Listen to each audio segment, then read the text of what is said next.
Prabhupada left around 7:10, I think. I was communicating with my wife while she was sitting in Prabhupada's room. You know, in what do you call those, VIP seats? So she got front row access, and she was showing me pictures, and it's a very special day. Namo Vishnu Padaya Krishna Prastaya Bhutale Srimati Bhakti Vedanta Shaminiti Namane Namaste Saraswati Deve Gauravani Pacharine Nirvise Sasanyavadi Paschati Dasatani. So, of course, the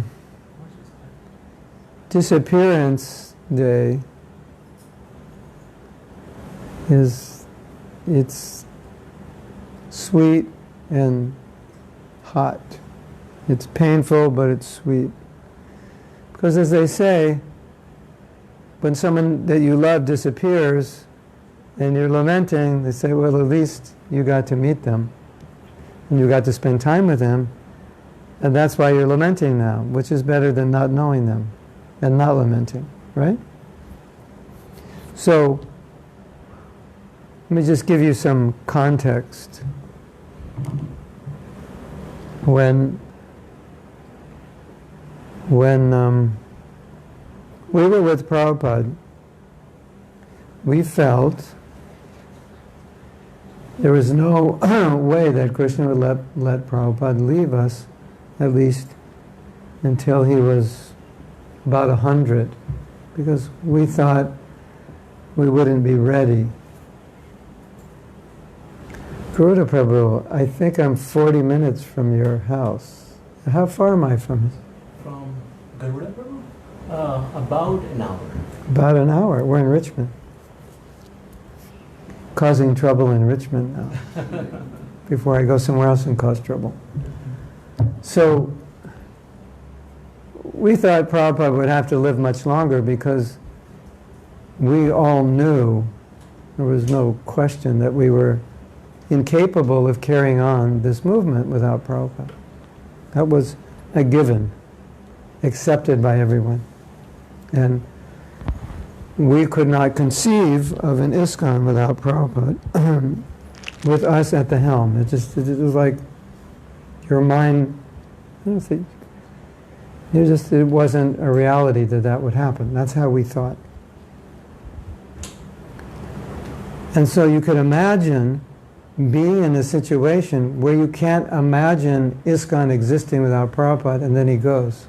Well, that must have been like, it's just one of the most horrible experiences we had, or maybe the most horrible experience any of us had,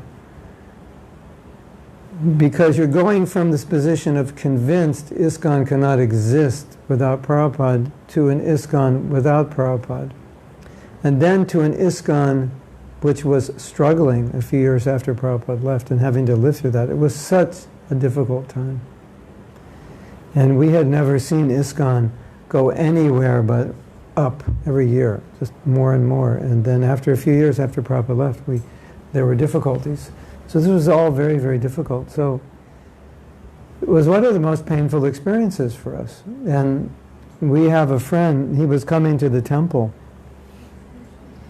and he described his experience. He had not become a devotee yet, but he lived in Los Angeles and he came to the temple all the time. And you know what it's like with devotees, especially during Prabhupada's time, how happy they are, how inspired they are, how blissful they are. And one day he came to the temple and everybody was sad, forlorn, just completely changed, and he knew Prabhupada must have left. It's just like, you can't imagine. It's like you're orphaned. I was when Prabhupada left, I had been in the movement 7 years. Some had only been in 2 years or 1 year. And, very young. I was 27. So we felt like orphans. So like, what are we going to do? How can we go on? So it was very, very difficult. And tonight, Divyanand Divyanand Nam, Divyanand and Divyanam, the Ananda Divya Nam, he wanted to speak about repaying Prabhupada, and that's a very easy talk because you can't. So, when he gave me that title, I was thinking, someone gives you Krishna, it's like, how are you going to repay? Like, even materially, you give me $10 billion, which is insignificant compared to Krishna. How am I going to repay you?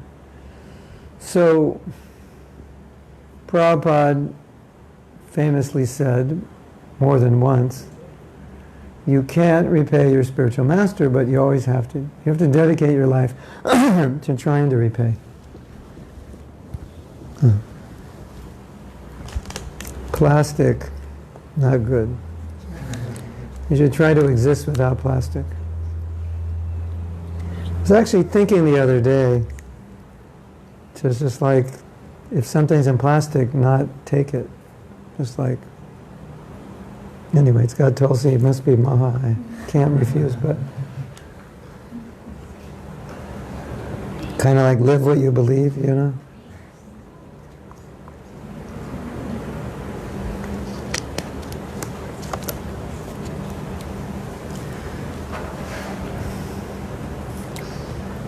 You look at Prabhupada's life and you see all the austerity.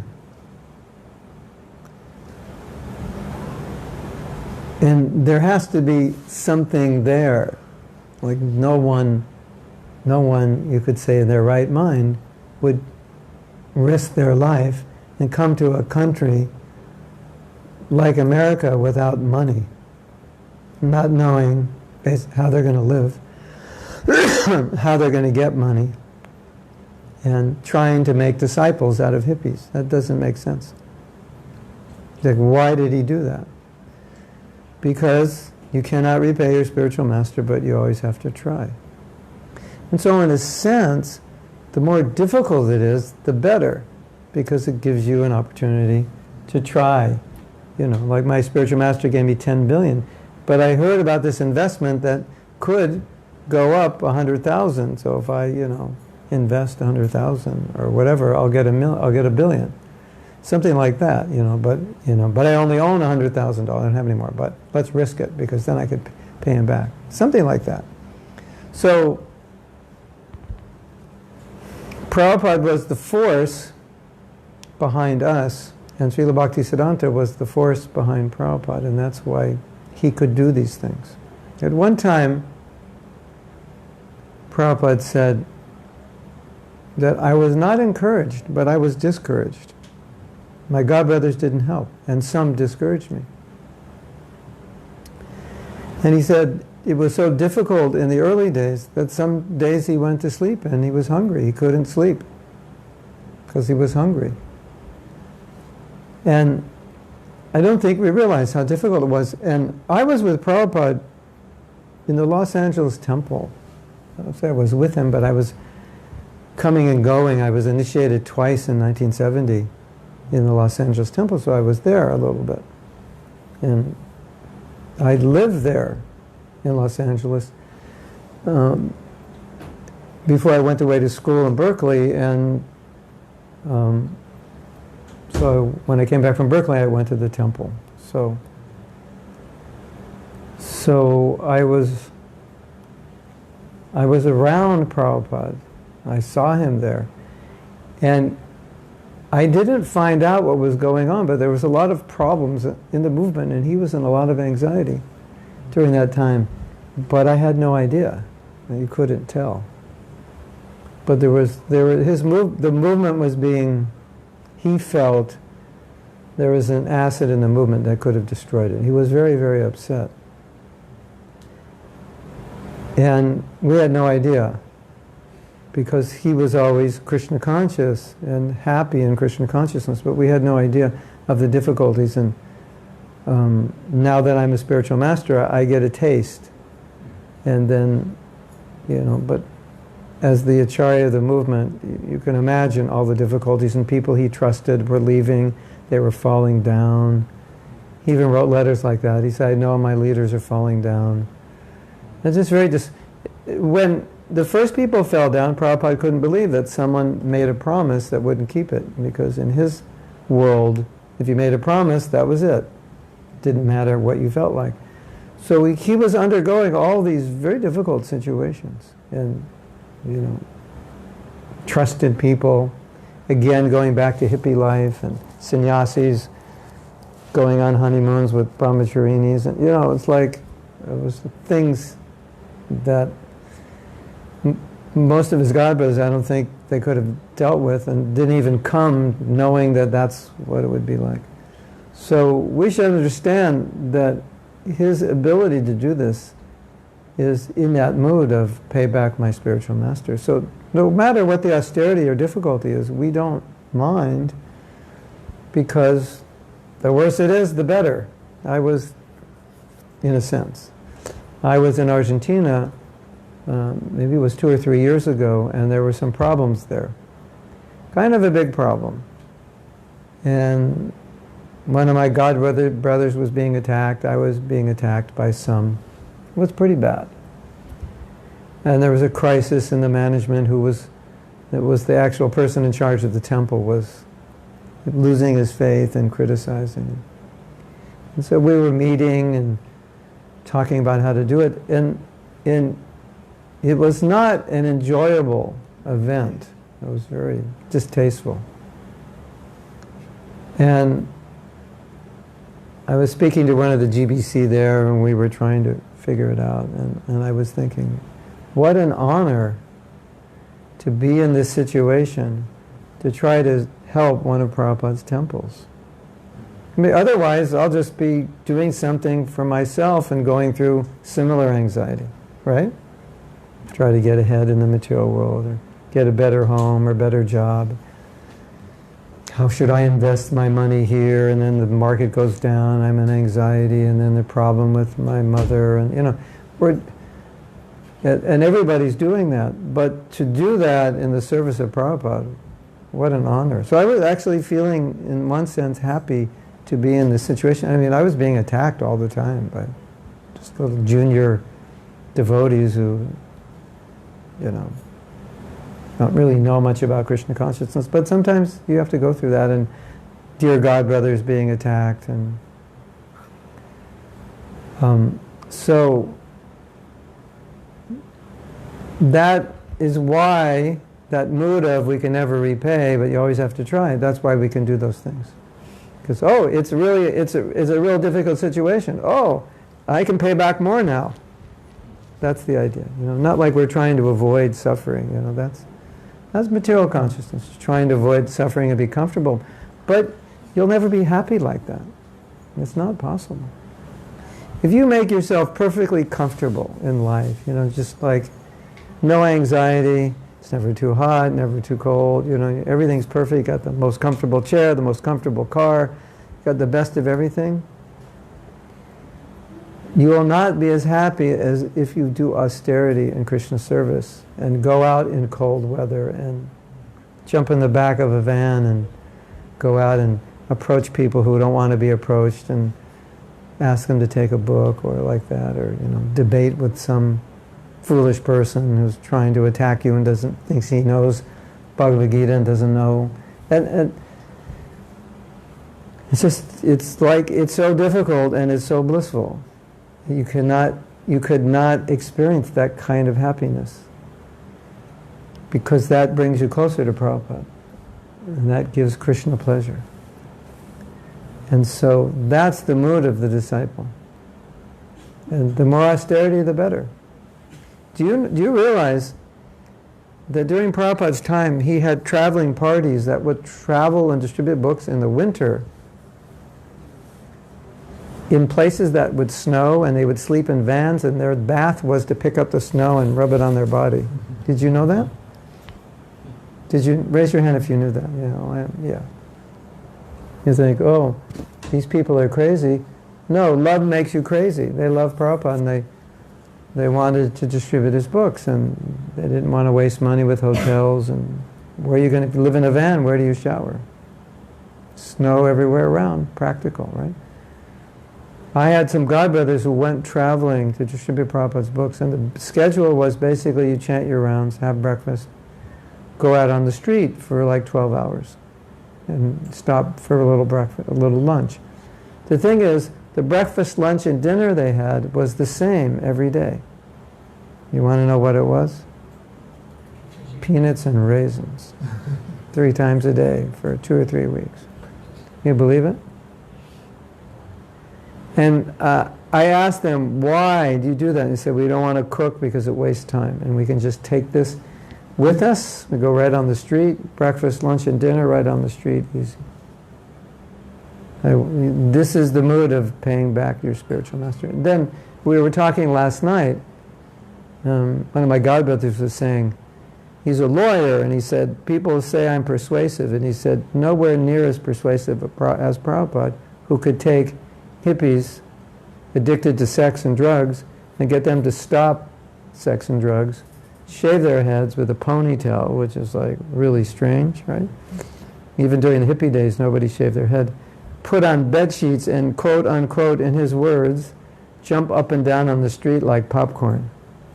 How persuasive does that person have to be to get you to do that? So, Prabhupada's devotion had a tremendous effect on the hearts of his disciples. And they just wanted to please him. That was it.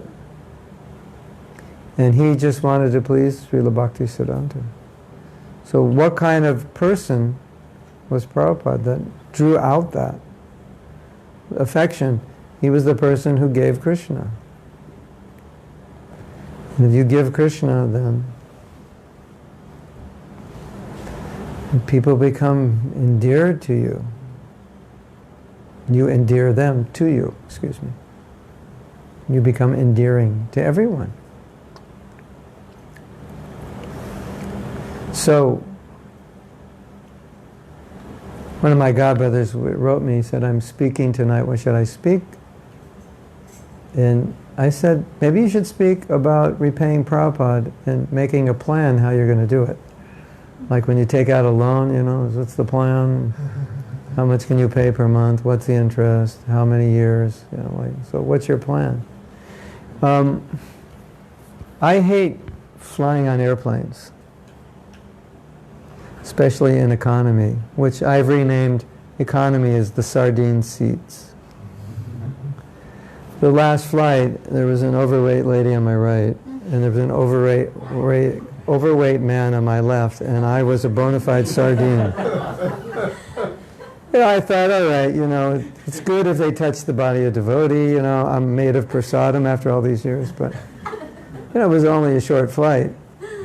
But, to fly, I'm flying to Poland on Monday, and you get there, the flight I'm taking is not good because it leaves early, and it's going to get in one airport where I have to wait for 4 hours, and we're going to arrive like 2 a.m. my time or something. That's like, it's just hard on the body. And sometimes devotees say, how can you do this? It must be hard. They say, it must be hard. And I go, yeah. I mean, just to fly, you have to leave your home like 2.5 hours before the flight, or if it's international, longer. And then you gotta check in, and they weigh your bag. Sorry, you're 2 pounds overweight. You have to take something out. And let me weigh your carry-on. Your carry-on is 16 pounds overweight. And we have to check it in. And how much is that? That's $75. It's like, every week, like,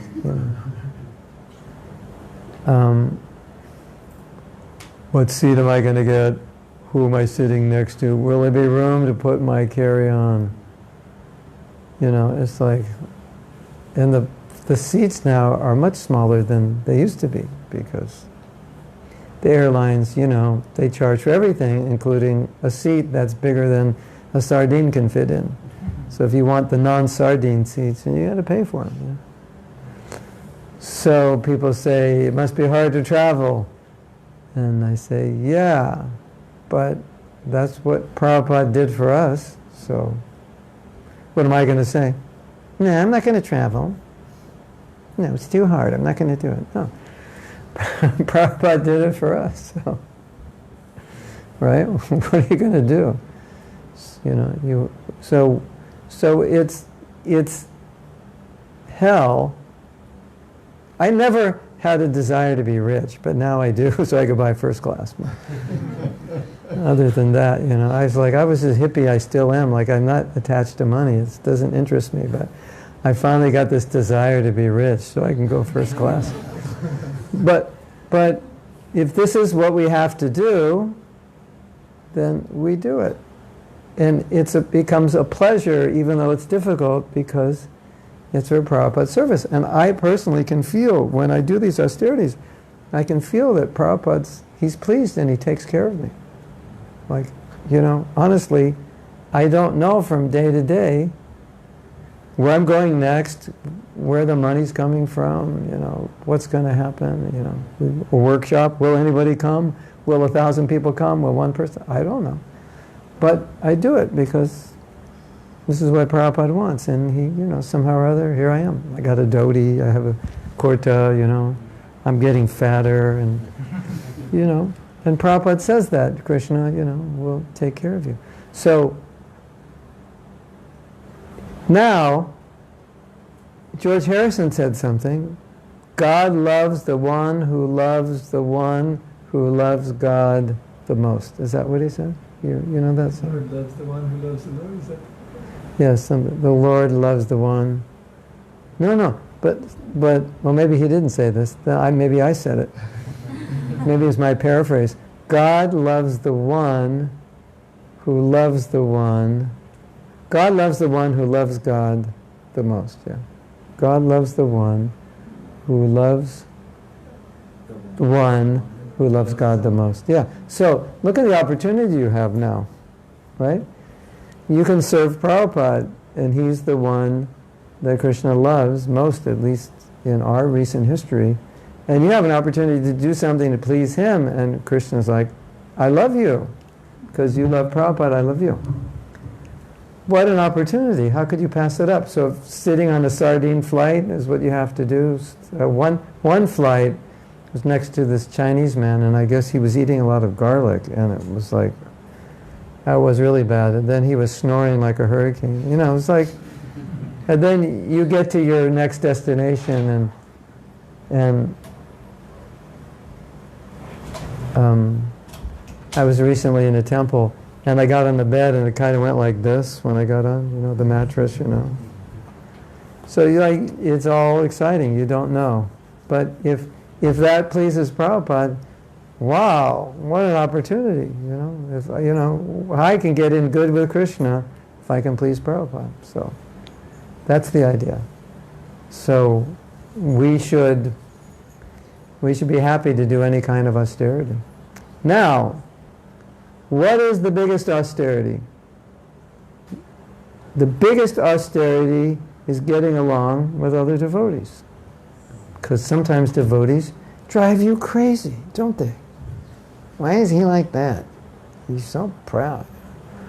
Why doesn't he have any common sense? You know, we've all decided to do this, but he doesn't want to do it. What's wrong with him? Why is she talking about everyone behind their back? You know? Who does she think she is? You know? I never did anything wrong to her.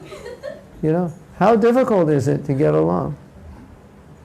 I was talking to my godbrother last night, and he said, you know, if Prabhupada didn't say, stay in this movement no matter what, I don't think I'd be here. And I said, yeah, I don't think any of us would be here. It's too difficult. You know, then you have committees and councils and consultants and advisory people, and it's like, you know, you just want to brush your teeth and you got to get, you know, like pass a resolution, and it takes like, you know, 3 years just to do something simple. It's like, you know, and they finally decide, like, couldn't you decide that in an hour? That was pretty obvious. No, we had to go to this council and this thing, and then there was an objection here, and it's like, but it was just to brush your teeth, you know. I thought everyone has to do that. So, you know, it's frustrating. Do you have that experience? And so Prabhupada said, in different occasions, he said, one time he said, the duty of a leader is to make sure there's no factions. Like, wow. Amazing, huh? Duty of a leader is to make sure there's no factions. So, so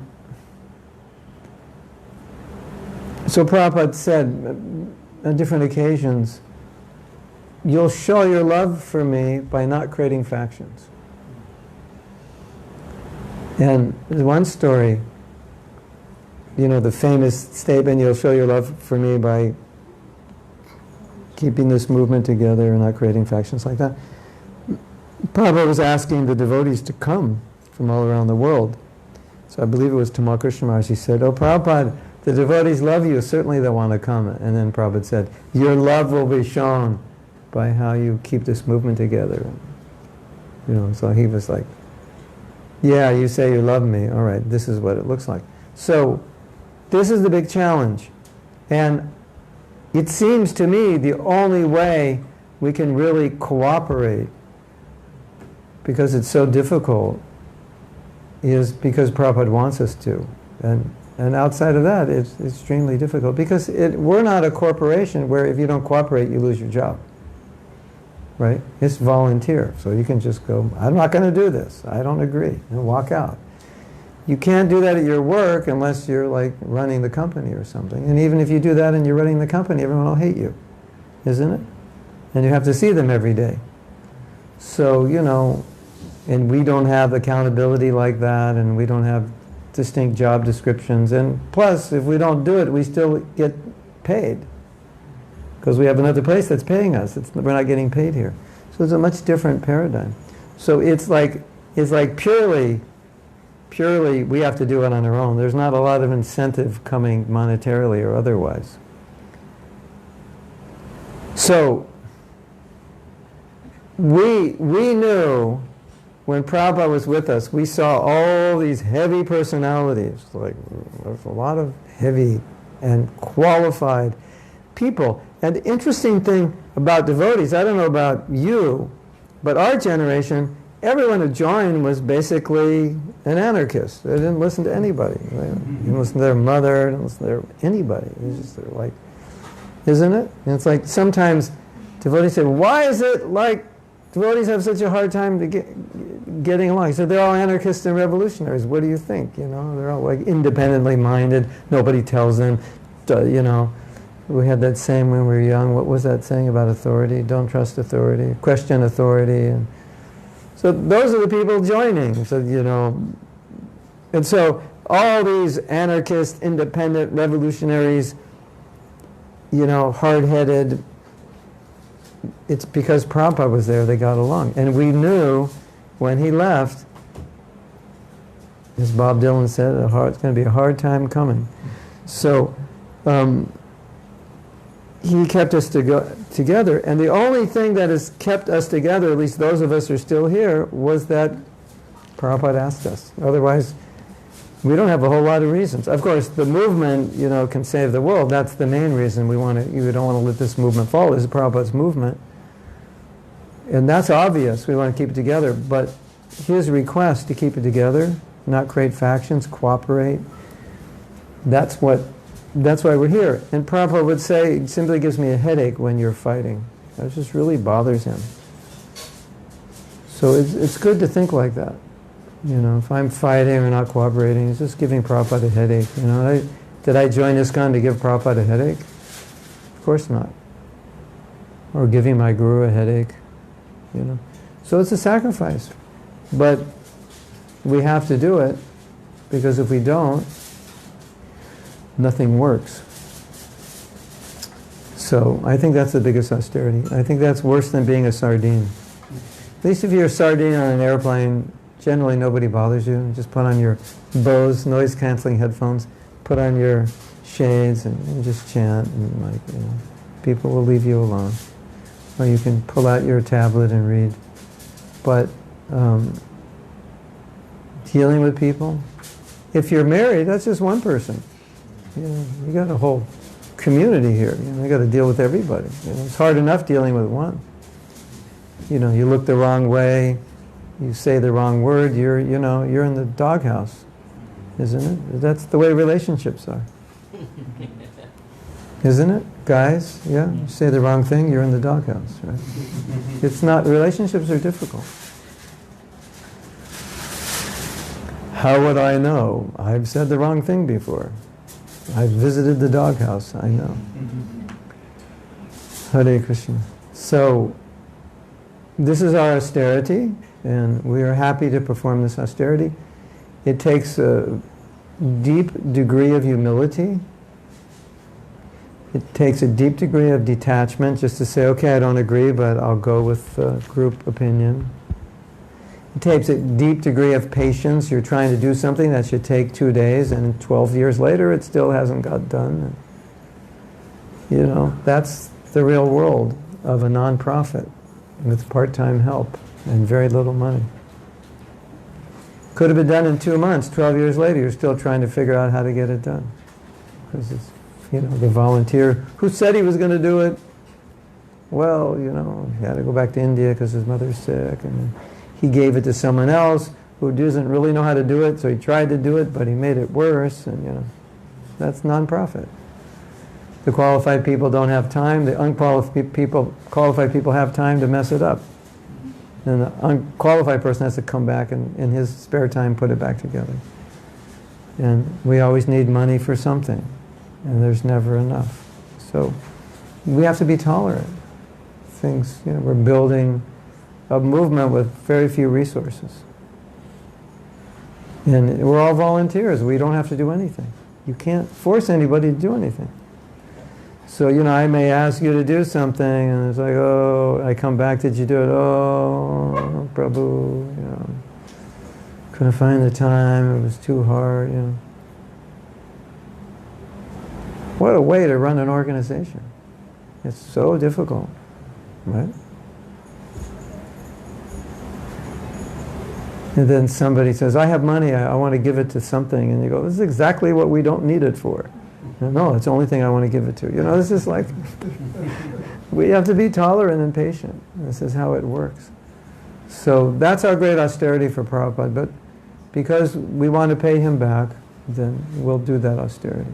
And I think tonight is a great night to meditate on payback, today's payback day, how we're going to do it. And that's basically my motto when I'm doing these insanely crazy things that human beings shouldn't do, like flying here and flying there, and counseling here, and class here, and workshop here, and then after, I've done programs where I give Mangalarti, Bhagavatam class, workshop till 6, evening program, get home at like 11, already tired from before I got to that place, and then, you know, just, you know, it's like, why are you so crazy to do this? Because it's payback time. That's why. So, it's a good meditation. Thank you very much. Anything else you wanted me to say? Or questions? Or yes? So, I know that you have been with Srila Prabhupada closely, and you know, I've seen Prabhupada, and you mentioned just one thing, that you know, there was difficult times and he was going through, you know, all these difficulties, challenges. So would you like to share a little more on how Srila Prabhupada gone through these sacrifices, you know, different types, and your observations, so that we can have Well, like I was saying, he's asking what was my observation about the difficulties. Like I was saying, you had no idea he was going through those difficulties. It didn't show. And there's a letter in which a devotee was complaining, or a devotee was discouraged because things were difficult, and Prabhupada said, an advanced devotee does not allow anyone or anything to discourage them. Anyone or anything. And a lot of people can discourage you, and there's a lot of especially, I think situations sometimes are more discouraging than people. Sometimes you're trying to do something, it's not working, or you don't know how to do it, and you need help, but you can't find help. So it's amazing that I only read about the disturbances, but when I was in the presence, there was nothing. Isn't it? Yeah. Even if Prabhupada were disturbed and he would like chastise someone, but when the chastisement was over, everything was back to normal. Like nothing happened. No cooling down time. It was just like, okay, that was finished, now what? So,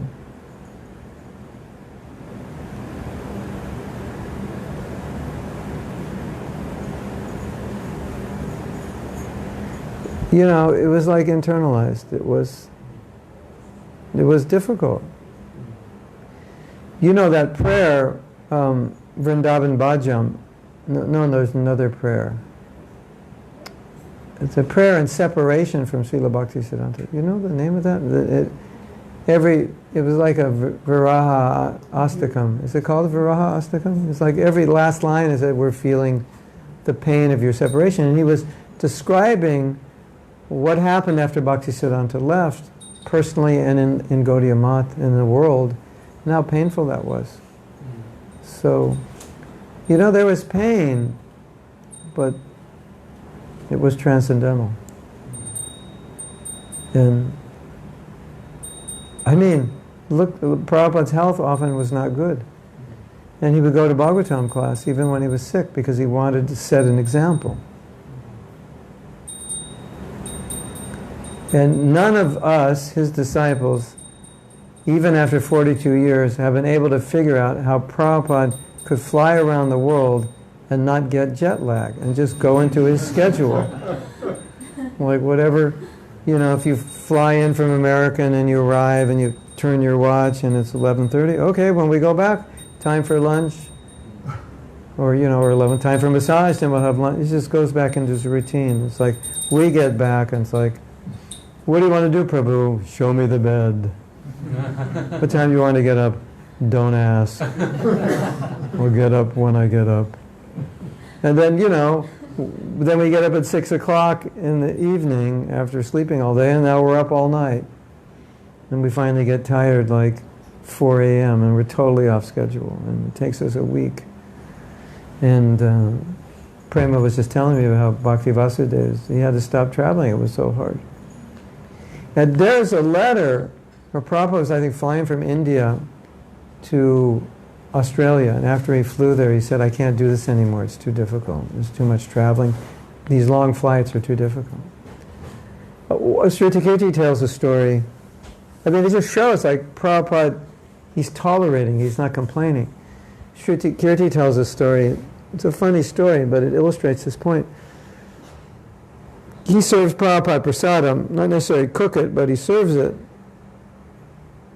And Prabhupada doesn't say anything. And then one day, Sri Kirti says, Prabhupada, how do you like the prasadam?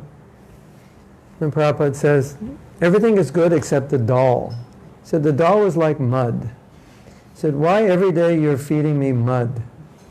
Prabhupada had a sense of humor. But the point that I'm making is he didn't say anything until he was asked. So he was very tolerant. So, it's not you say the things didn't disturb him. The mud doll was a bit of a disturbance. The flying was an inconvenience and a disturbance physically. One time a devotee said to Prabhupada, he said, does that mean the battery's going dead, or you have to change this channel? Yeah. He said, It's out. battery's dead? Yes. It's completely out. No. It's That's battery operated. Wow. yeah, maybe different. Professional wireless microphone. This one. GTO audio. Yeah, here we can monitor that the battery of the Oh. These are good. You know how you know? You know how you know a microphone is good or a speaker is good? You weigh it. And the heavier it is, the better it is. You get these Chinese plastic microphones. right? You get a wireless microphone, a speaker, the whole set. It's like 45 cents, the whole thing. No, it's like we got one in India. And it was like $60 with the wireless mic and the speaker, and These are Chinese made too. Yeah, but these are better. I know they're Chinese because GTO audio is not known, but they're better. This is high-end Chinese because they're heavy. And if it was cheap, they make it light. Yeah. So what was I saying? Oh yeah. So Prabhupada, a devotee was saying, Prabhupada, it's so hard to control the tongue. And Prabhupada said, yes, I know. I have a tongue also. So, and then one time, they served some carrot halwa to Prabhupada, and it was like dripping in ghee and sugar. And when the devotee came to pick up the plate, Prabhupada was like licking the last drops, and he said, don't bring this anymore. So, he has a body, and he likes carrot halwa, and it's hard to stop eating. So, you don't see the external because he's controlling it. But it's not that there's, when the first disciples left, it was really hard for Prabhupada. He got used to it. He adapted to it. He understood people will make vows and leave, and this is the liability of spreading a movement. And you'll initiate many people who aren't really devotees. We'll give them a chance. But in the beginning, it was difficult. There was this just small knit group, and Prabhupada was like the father or grandfather. So it was hard. And another thing, this is so interesting. Like, you see today sometimes a guru will ask a disciple to do something, and the disciple kind of just doesn't do it or forgets or kind of tries. That's kind of, like your Guru Maharaj asked you to do something, I forgot, or he wanted me to do this, or he asked me to do this, but I'm so busy and I'm not really good at it, so I didn't try. And you probably think, that's, like 2019, that's, more common, we're fallen. No, it was happening with Prabhupada. He would, he asked every temple to give 50% of their income to the book fund. Like, whatever you get in book sales, half of that goes. Hardly anyone is doing that now, right? And the other things he asked. So, Prabhupada was sometimes humbly begging, like, if you could do this, or I've asked you, but not everyone's doing it. Even that temples were supposed to give money to pay so he could fly around the world.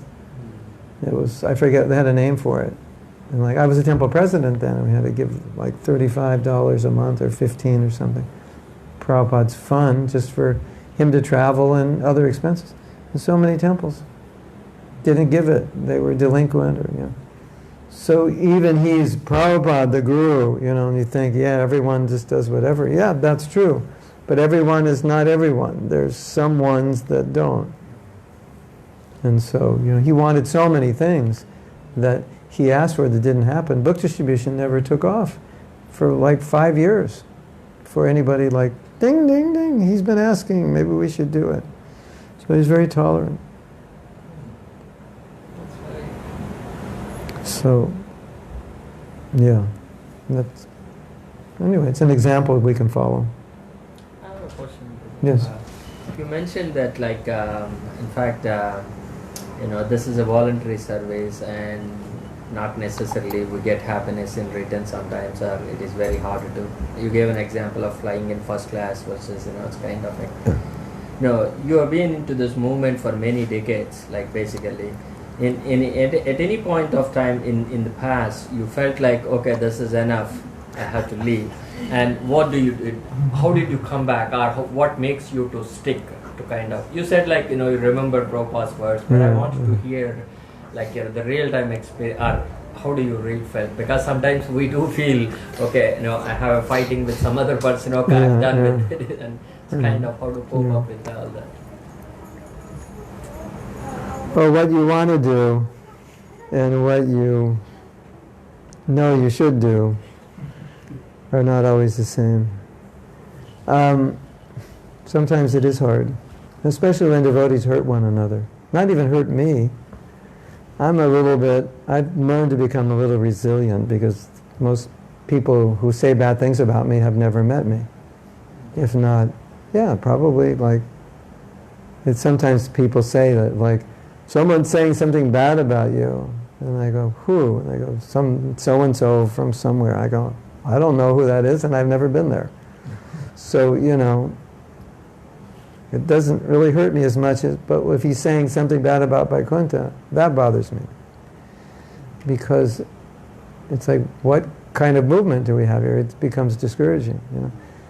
But then I think, well, the only thing I can do is try to make it better. I don't know if there's anything else to do.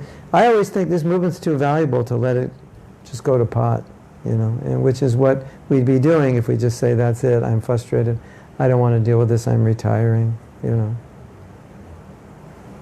You know, like some of our godbrothers think, oh, you're a guru, your disciples take care of you, and this and that. No, it's like, yeah, but you got to pay for it. It's cheaper just to get a maid, you know, do your laundry, and cook for you. You know, you have disciples. It's a huge responsibility, and you know, I'm sure many gurus would just, you know, rather just go, okay, let's call it off now. This is too much, you know. But you can't, because you have to help people, and there's people you can help. So no matter what the tapasya is, you do it. Right? It's like your kids, you know. This one teacher, he was saying, your kids are not like employees. You can't tell your kids, look, if you don't behave, we're going to put you up for adoption. You'll be fired, you know. So it's something like that. It's like you can't put ISKCON up for adoption. You can't put the devotees up for adoption. It's just like, you know, sometimes I'm like, my life is crazy busy, and then in the middle of the crazy busy, I get all kinds of letters from people I don't know who saw me online who want advice. And so many times I feel like just saying, shop is closed, I can't do this, it's too much. I can't, it's like, you know, but then I think, how can I turn my back on this devotee? So that's how I don't know, if everybody does it that way, that's how I do it. Like it's like, let's say you're on the verge of discovering a cure for cancer. And it's like, you practically spent all your money, all your time, your wife is ready to leave you, your kids are ready to kill you, and you're like this close to do it. You can't turn your back on it. You know, even, you know, you're like, in your mind is like, even if she leaves me, I'm going to get this cure, and I'm going to save the world. And she'll come back, because when I get the cure, I'm going to be damn rich. So, what can you do? You know, you can't turn, you know, the costs are high, but you can't turn your back on it because it's too great. So, I mean, the other thought that I have is that, you know, this mission is bold because the goals are so high, and we're not screening people. Like, you know, like, give me your list of samskaras, let me look at your astrology, you know, what have been your past activities for the last 5 years, and give you a rating, go, not in this life, I'm sorry. You know, we don't do that. We open the doors to everyone, and that's what we have to do, but that's what makes it difficult. So, I don't know how to hide. I mean, sometimes we hide for a day or two just to hear and chant more, but... And also, you have Prabhupada's mood, translating. I mean, what says more than translating on your deathbed? I mean, like, it says it all, right? You want to retire? I don't think so. Look what Prabhupada did, you know. At the age you should retire, he was just starting. Yes. And he, you know, he always said, you know, I came too late, and you could see he was like, you know, when Prabhupada came, he said, I don't know how long I'm going to live, and he was pushing. And, you know, he, right to the end, he couldn't stop translating Bhagavatam. That's it, he never quit, he never stopped, nothing. And Prabhupada liked to fight also. So when there were obstacles, he got fired up. When they won the Bombay case in the temple. Finally he sat back. That was a good fight. He liked it, he liked it. You can fight for Krishna. Fantastic. Isn't it? And one time a devotee went to a sannyasi, and this devotee said, Maharaj, I'm having a really hard time forgiving this person. And Maharaj gave such a simple answer, which is the answer you can give to any problem. And she's saying, I don't know if I can forgive, and it's so hard, and if they deserve it, I don't know how to do it. He said, look, it's simple. Just do it because it'll please Krishna. Oh, I didn't think of that one. That's the problem. That's the one we're supposed to think of, we never think of. Well, I don't know if I can cooperate. Just do it for Krishna. I don't know if I can deal with this person. They're so hard to deal with. Just do it for Krishna. I don't know. I mean, I've been in situations where I got so overwhelmed, I almost just blanked out. It was like there was too much going on. But what do? You have to do it for Krishna. Because he wants you, and so that's the answer. How do you do this when you can't do it? Because you do it to please Krishna. And if you don't, then what do? Go home and sit on your comfortable chair and put on your Bose headphones and just chill out, and you'll be comfortable, you'll be peaceful, but you'll be damn guilty inside. Yeah. That you let people down. Yes. It's like there's a problem when you join ISKCON. The problem is you get knowledge, and with knowledge comes the obligation to give it. And so you can't rest peacefully if you don't give it, because it's like you have to give it, or at least pray for people when you can't give it. Isn't it? It's like a curse. It's like, you have to, and so, yeah. And then there's so much happiness in paying back. Yes? You're welcome. One thing that I found in my personal life is that meditating on whatever mercy I've received has helped me in chanting and helped me try to become more humble. So I was wondering if you have any practical examples how we can meditate on Srila Prabhupada's mercy.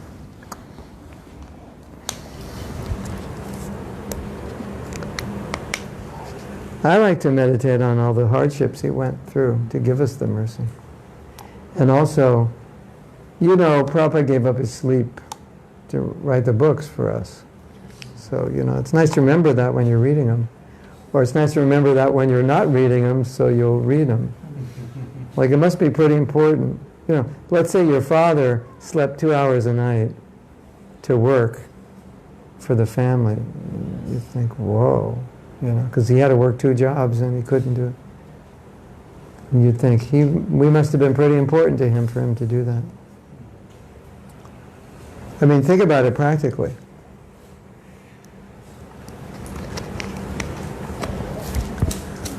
We all need sufficient sleep, and most of us would like to get it in one shot.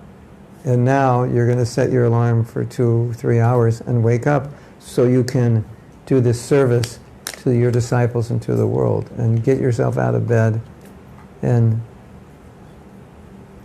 that's amazing, right? So that's a nice meditation. Another thing is that Prabhupada traveled extensively for his disciples to help them, so you can see his heart.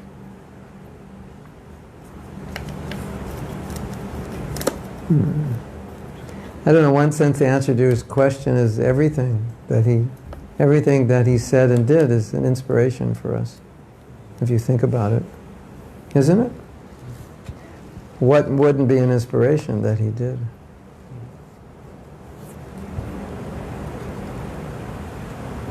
You want to say something? You want to say anything? On that question. Or anything. Yeah, say something. Here, take the microphone, because then they'll hear it on. They'll hear it on the Facebook. Oh. Hare Krishna. Well, 10 million people are watching you. Hare Krishna. Don't worry. Just something Mahatma Prabhu touched on earlier. It reminded me of something that Where is it?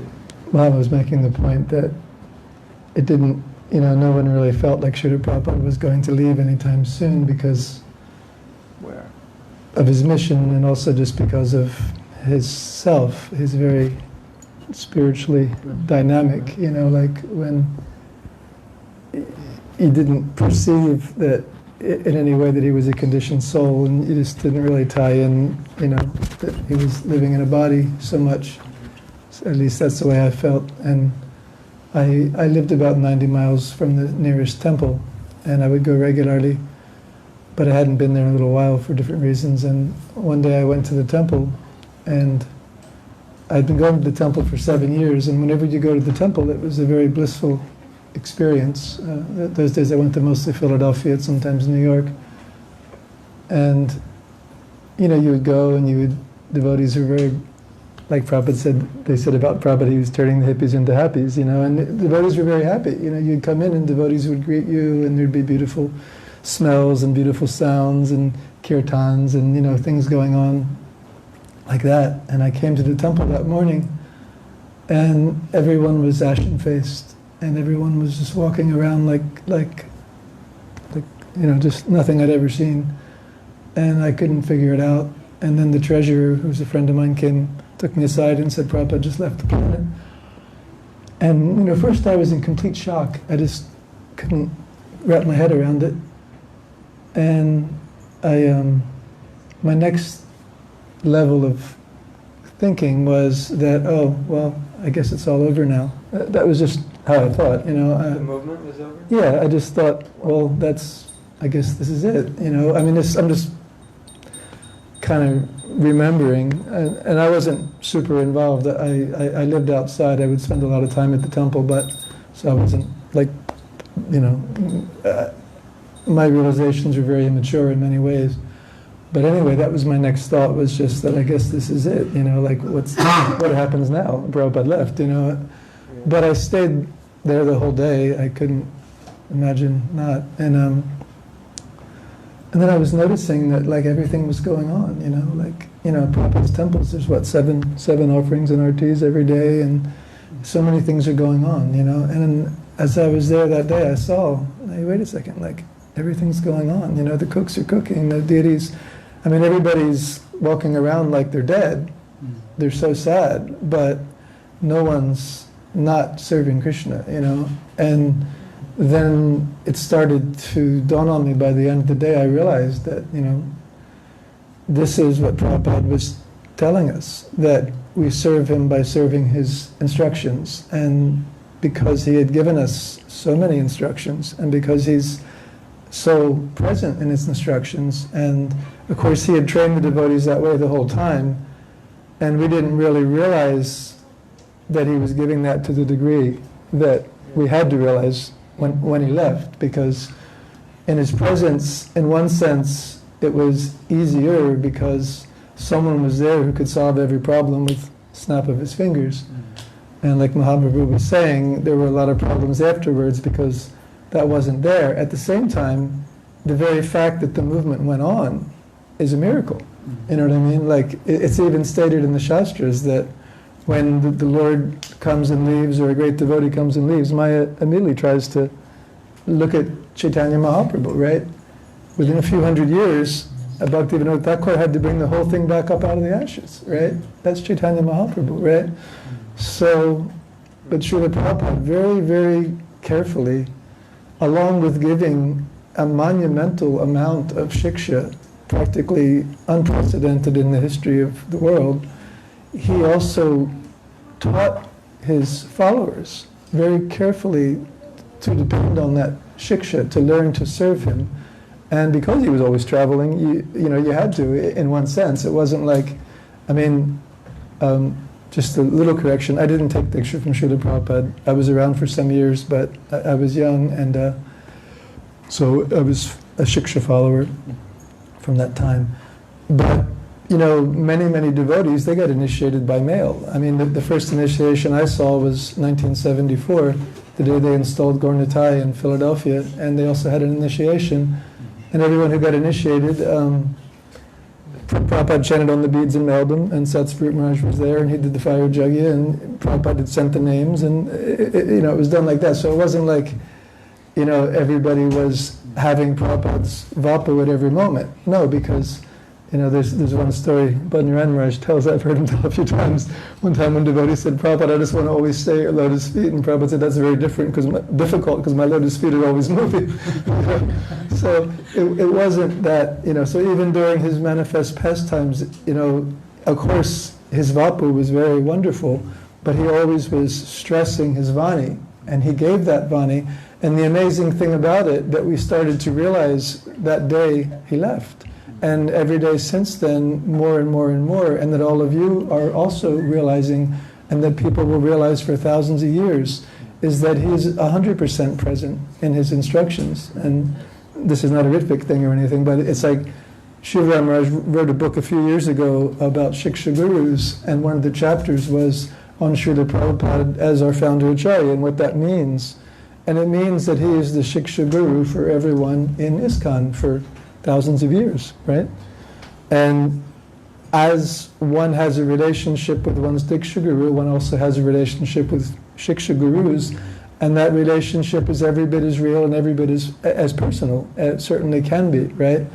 And so all of us can experience a very real personal relationship of service to Srila Prabhupada by following his instructions, and that's only become more and more clear, right, as the years have gone by, and there's that nice verse in the first canto, right, when Sutta Goswami is beginning to speak after being asked by the sages in Naimisharanya, and he first offers obeisances to Srila Shukadev Goswami because that's who he heard the Bhagavatam from. He was present when Shukadev Goswami was speaking to King Pariksit. And he said, let me first offer my obeisances to that great personality, Srila Shukadev Goswami, who can enter the hearts of all, right? So this is a quality you see in these liberated, great pure devotees like that. Like Srila Prabhupada was like that. You hear so many stories. Just by a glance, Prabhupada could go into someone's heart, and they would walk away feeling that this person knows me better than I know myself. They know my thousands of births. They know my whole sojourn in this material world, and they want to help me. Right? And not only those people who saw Prabhupada's glance can experience that, but if we surrender to his Vani, you can also feel that. That relationship can be just as real. So anyway, I don't want to go on and on. I apologize. Hare Krishna, Srila Prabhupada ki jai. Thank you.